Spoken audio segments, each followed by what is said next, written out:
What up, nerds? My name is Leslie Smith. Welcome to The Nerdy Narrative.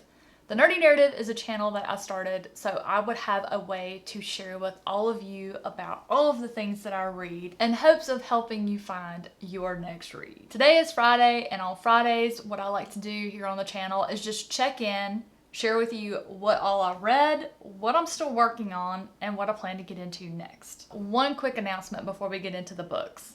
Next Thursday, October 7th, over on Christy Lewis's channel, there's going to be a kickoff live stream for the Literary Discourse Book Club's read-along of Anna Karenina.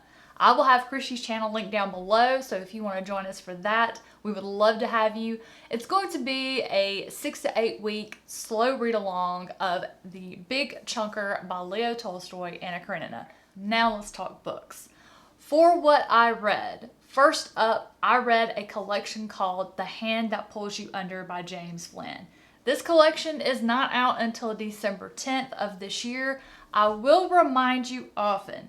It is a wonderful collection. I enjoyed it immensely. I love the horror mixed with some sci-fi elements. It was amazing. There was one story in this collection that was very, very, very sexually graphic, which is not my speed. I didn't like it. I didn't care for it. You know, just in full disclosure, I wanted to throw that out there because I know I have a lot of people that watch the channel that do not care for that sort of thing, and I wanted you to have a heads up. As far as the rest of the stories in the collection, I loved every one of them. They were each unique in their own right. Some of them had some shared science fiction elements to it, but the story was still unique unto itself. Perpetual dread, urban legend, haunted houses. I just really, really enjoyed it. One thing I really found that I loved, which I thought was funny, I don't like poetry. I just really don't. I recently read a collection where some of the stories were written completely in verse. I didn't enjoy that. For each story in this collection, James Flynn had a little 3-stanza rhyme that introduced each story, and I absolutely loved it. And then one of my favorite short stories in this collection was one about a self-published author, and it felt so Stephen King to me. If you just gave me that story and had me read it and you didn't tell me who the author was, my first guess would have been Stephen King, because Stephen King loves to have author protagonists. And this one was just right up his alley because it was a horror story. It had a very interesting twist and turn that I just loved, absolutely loved. So in closing, I loved this collection. I cannot wait to read more by James Flynn as an author. And even though I really did not like that last story, I still recommend this collection. Next up, let's talk about Y, The Last Man, a comic written by Brian K. Vaughan. I would have to say, now that I have completed the entire series, the series as a whole was middle of the road. I loved the artwork. No problems there whatsoever. It did lean more on the serious side of things. There were some really great moments of humor involved, but then there were a lot of things that just hit me some kind of way that I did not enjoy. Most of the issues were middle of the road, but there were a few, like 3 maybe, that were top notch that I loved. Is this a comic I will ever read again? No. Would I possibly watch the show? Possibly. I have heard that they did do a much better job kind of smoothing over the rough edges from the comic when it was originally written in the format that I read. So I'm interested. So we'll see. I also finished Song of Solomon by Toni Morrison, and this book is so emotionally raw. Song of Solomon is a coming-of-age story about a young man named Macon Dead, aka Milkman. And we really just follow along with him as he grows up. Milkman is the son of a very successful businessman. His father is obsessed with buying up property, which he then rents out to other people in the community. What we learn in this story along with Milkman is the value of a name, knowing who you are, who your people are, where you come from, the freedom that that knowledge gives you when you know where you came from, what your origin is. And it is just a delightful story. It is very colorful. If Toni Morrison always writes her characters this full of raw emotion, where it's like she's sitting in a room and writing it down as the people are speaking this dialogue to one another, I am in. I've already actually chosen my next read by her, which is going to be Beloved. Can't wait. I just really enjoyed the story immensely, and I loved Toni Morrison's writing style. All of those things together just really added up to make it a very dynamic reading experience. So a couple of nights ago, I went ahead and started Dead Boy's Game and the Broken Vow by A. David Singh. This is book 1 in the Magical Rome universe. There is literally nothing that could have been done to make this story any more enjoyable than it was, except that book 2 was already available for me to read. Because if book 2 was already out there, I would have gotten it immediately upon finishing this one last night. I loved this story. In book 1, we meet and follow 3 different characters whose dream is to become a senator of Rome. All 3 of these characters come from different roles in society. Now, I am not any type of expert on Roman history and culture, so I can't speak to the accuracy of it, but it felt very well researched to me and just steeped in Roman beliefs and customs. I just really loved all of the historical aspect of it. Now, if you'll remember, this is a fantasy book. Is there magic? Yes. It is a soft magic system, at least it is in book 1. It's just incorporated into the story at just the right time and just enough to get you interested, and it's very heartwarming how it works. What I love most about the magic system is it is, at this point, contained in plant life, animals, insects. I'm not going to go into any further detail than that because it truly is something that is a joy to experience and read about, because it's one of those things you learn as the characters of the story learn. So that's definitely something you as the reader need to discover for yourself. And then my final completed read of the week is the second novella of Francine Rivers' Lineage of Grace collection, and that is Unashamed, which is the story about Rahab.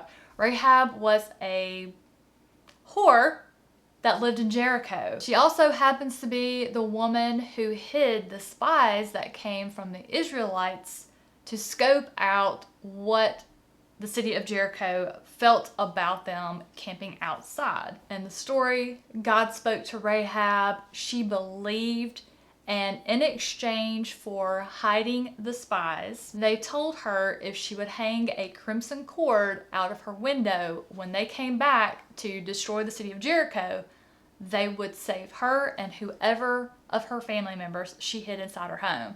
And it's just a wonderful fictional story, fleshing out that biblical account a little more, breathing a little more life into it, and making it more entertaining to read about this woman who had a past that God gave a future to. Quite simply, it is a beautiful story about forgiveness. And now, what am I still reading? Are y'all tired of seeing the Count of Monte Cristo yet? I am finally making some decent headway. This is all I have left. That's not much. It's about 30% of the book. I have really made some headway on this one this week. A lot of things are happening.